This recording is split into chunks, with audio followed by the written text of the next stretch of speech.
ब्रह्म ऋषि विश्वामित्र का गायत्री मंत्र ओम भूर्भुस्वः तत्सवितुर्वरेण्यं भर्गो देवस्य धीमहि धियो यो न प्रचोदयात्। तो मैंने आपको इसका मंत्र अर्थ बताया। ये मंत्र है, विश्वामित्र जी ने लिखा हुआ।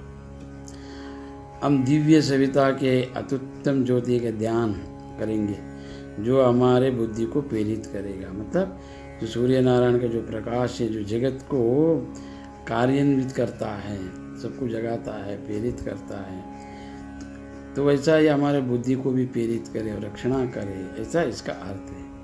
तो गायत्री को वेद माता कहा गया है। वेदों का अर्थ है ज्ञान और कुछ भी नहीं। वेद यानी ज्ञान, ज्ञान की माता यानी ज्ञान का जन्म जहाँ से होता है वही स्थान है गायत्री। जहाँ पर ज्ञान का जन्म होता है, उद्गम होता है, उसी को ही गायत्री कहते हैं। जिस तरह गंगा का उद्गम स्थान है गंगोत्री और यमुना नदी का उद्गम स्थान है जमुनोत्री, उसी तरह गाय अवर्तहा मतलब जहाँ पर गीता का उद्गम स्थान है वो गायत्री, जब ज्ञान का उद्गम स्थान है वो गायत्री है। वेद में इसके सूक्त मिलते हैं, प्रार्थनाएं। ये गायत्री मंत्र जो है प्रार्थना है, उत्तम कोटि का प्रार्थना। गीता और काव्य ये इसका उद्गम स्थान गायत्री है। तो गायत्री यानी गाने वाला। ब्रह्मांड की उत्क्रांति आज एक संक्रांति काल में ऐसे गुजर रही है। मानस तत्व की सीमा का उल्लंघन करके वह ऊर्ध्वा मानस उति मानस को स्पर्शने जा रहा है। वेद काल में उत्क्रांति की यह छवि दूर से धूमिल लगती है। उस समय अति मानस के प्रकाश को ग्रहण करना असंभव नहीं था, किंतु कष्ट साध्य तो जरूर था।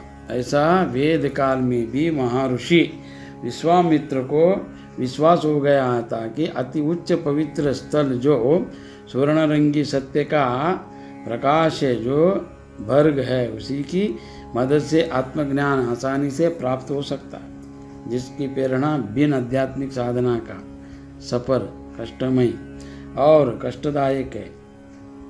वही हिरण्यगर्भ अथवा भर्ग का स्वर्णमय तेज इस दुनियावी जीवन के सभी द्वंद्व और समस्याओं का निराकरण है। इस साक्षात्कार के द्वारा ही राजऋषि विश्वामित्र के हृदय में एक महामंत्र स्फुरित हुआ, मतलब प्रकट हुआ। क्या? तत्सवितुर्वरेण्यं भर्गो देवस्य धीमहि धियो न प्रचोदयात्। ये महामंत्र को आर्य लोगों ने नित्य कर्म के लिए मान्यता दी। यही नित्य कर्म ही मानव जीवन के चरितार्थ के लिए सहायक है, जिसका व्यवहारिक रूप से कोई ही लाभ नहीं, किंतु मानव जीवन की मूलभूत उत्क्रांति में सहायक है। यही मूल गायत्री मंत्र है। तो इसके लिए गायत्री मंत्र को अतिमानस का तेज ब्रह्मांड की उत्क्रांति में सहायक आवश्यक है। इसे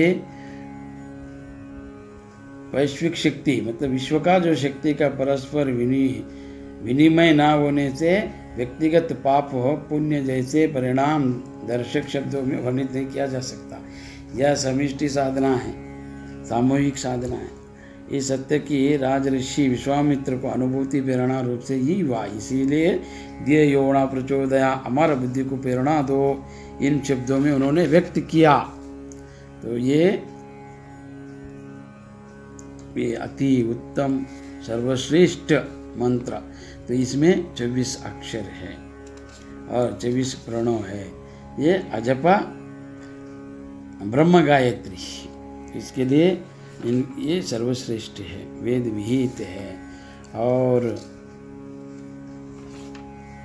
ये मंत्र का अर्थ हुआ। अब इस मंत्र को किस तरह उच्चारण करना चाहिए, किस कार्य के लिए कैसा करना चाहिए, तो ये अब मैं आपको आगे बताऊंगा। तो पहला तो गायत्री का जो साधक है, गायत्री मंत्र को जो सिद्धि करना चाहता है, पहला उनको जितना हो सके सत्व गुण प्रदान रहना चाहिए। मित भाषण, मित निद्रा और झूठ नहीं बोलना चाहिए, झूठा साक्षी नहीं देना चाहिए, मांस मदिरा से दूर रहना चाहिए। और जो हो सके उतना, अगर ब्रह्मचारी है, अविवाहित है तो ब्रह्मचारी में रहना चाहिए, और विवाहित है तो उनको तो ऋतु और काल के अनुगुण ही विषय आदमी में प्रवेश करना चाहिए। तो ये जितना हो सके उतना शुद्ध शारीरिक मानसिक शुद्धि जिसके पास है वो जो कर सकता है, तो वो गायत्री मंत्र का अनुसरण या सिद्धि कर सकता है, तो उसको प्राप्त होता है। तो ये हुआ। तो अभी गायत्री मंत्र का, गायत्री साधना जो करने वाला है, तो उनको क्या क्या और कब कैसा करना चाहिए ये मैं आप सब बताता हूँ।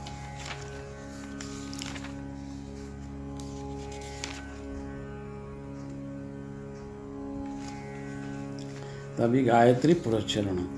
तो गायत्री पुरोच्चरण करने के लिए यानी साधना करके सिद्धि प्राप्ति करना है।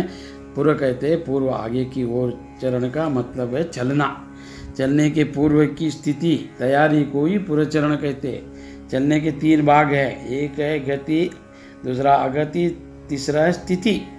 गति कहते हैं तो बढ़ने को, अगति कहते हैं जो लौटने को, और स्थिति कहते हैं ठहरने को। तो पुरोच्चरण में यह तीनों ही क्रिया होती है। किसी विशेष अभिष्ट को प्राप्त करने के लिए जो साधना की जाती है, तो उसके साथ साथ उन दोषों को भी लौटाया जाता है जो प्रगति के मार्ग में विशेष रूप से बाधक होता है। इस गति अगति से पूर्व शक्ति को स्फुरित करने के लिए इस स्थिति को अपनाना होता है, उसका नाम ही पुरोच्चरण है। पुरोच्चरण से कहते हैं पुरोच्चरण।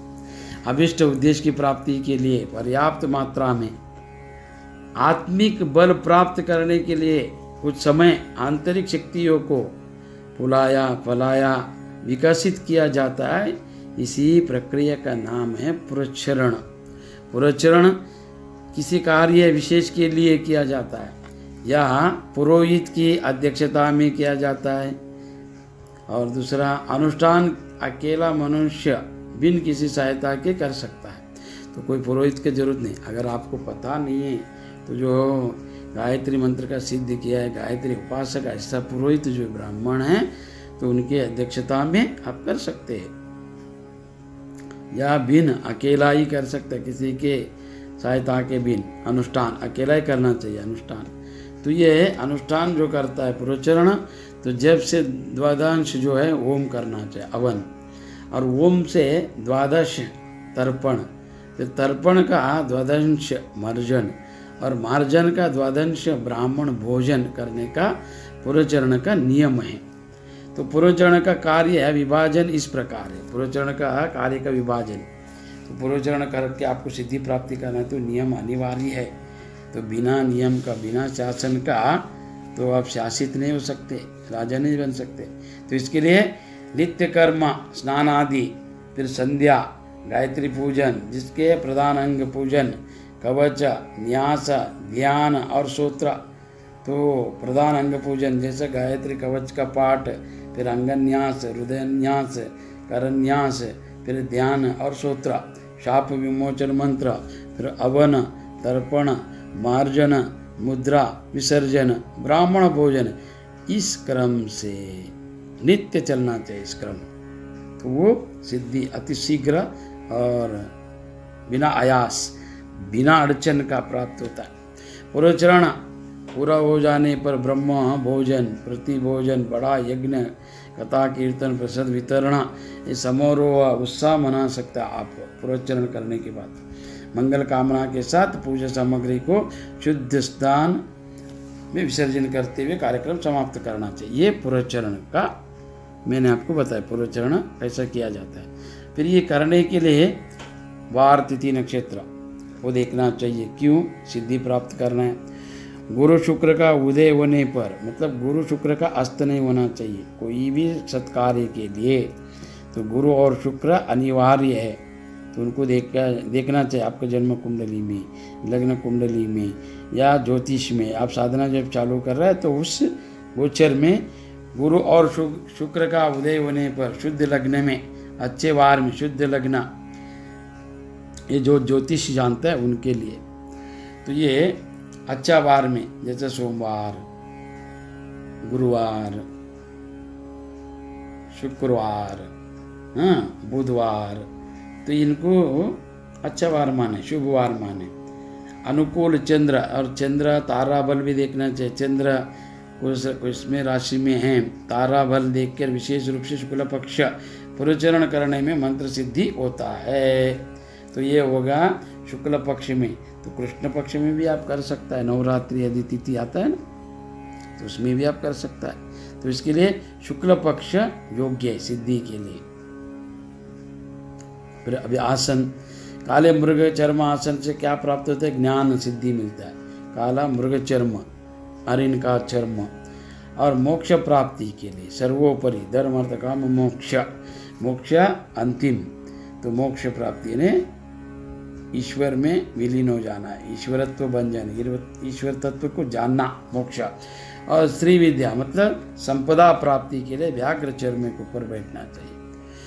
पुष्टि कार्य के लिए, पुष्टि मतलब आरोग्य, ऐश्वर्य, कीर्ति, पदवी, प्रतिष्ठा मिलने के रेशम कपड़े का ऊपर, वस्त्र का ऊपर। शांति कर्म के लिए बेत का लकड़ी के ऊपर या कुशासन के ऊपर श्वेत वस्त्र भी बिछाकर बैठना चाहिए। व्याधि नाश के लिए बांस का लकड़ी का आसन के ऊपर